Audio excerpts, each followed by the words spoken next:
Sud Radio Conseil de famille. La chronique patrimoine avec LP Promotion. Ensemble, construisons l'avenir.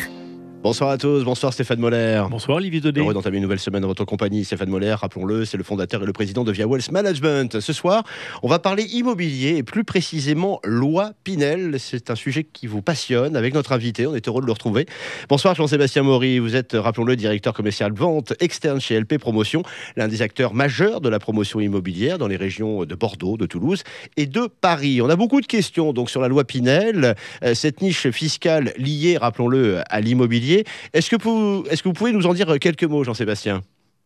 Bonjour Olivier, bien sûr. La loi Pinel, c'est très simple. Elle donne un avantage fiscal à l'investisseur qui achète un logement neuf en vue de le louer. Voilà qui est simple. Encore une niche fiscale dédiée aux plus riches et sans utilité, j'ai envie d'ajouter, Stéphane Moller. Olivier, vous avez sans doute raison de soulever la notion d'utilité de la niche fiscale, mais soyons pour une fois naïfs. On peut imaginer que si un gouvernement fait appel à l'investissement privé via une niche fiscale, c'est que probablement il y a des raisons d'utilité publique. Hein, Jean-Sébastien ? C'est exactement le sujet. On manque de logements en France, que ce soit pour louer ou pour habiter. Nul besoin de chiffres précis. Chacun se rend bien compte au quotidien de la difficulté de trouver à se loger et à un prix décent. Et pourquoi les prix montent ? Parce que l'offre est faible. Il est donc vital pour nos dirigeants de motiver la construction de logements neufs.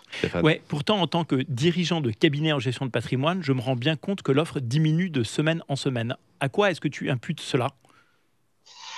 C'est la conjugaison de deux paramètres, les élections municipales et le Covid. Il est d'usage que l'octroi de permis de construire baisse à l'approche des élections municipales. Justifié ou pas, c'est le cas.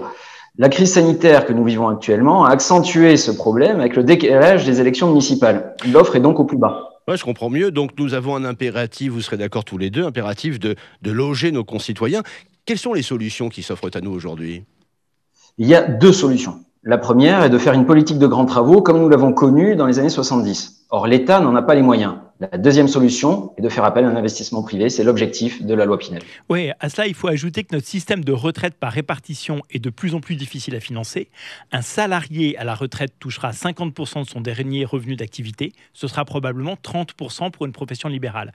Les Français vont donc avoir besoin d'épargner pour financer une partie de leur retraite.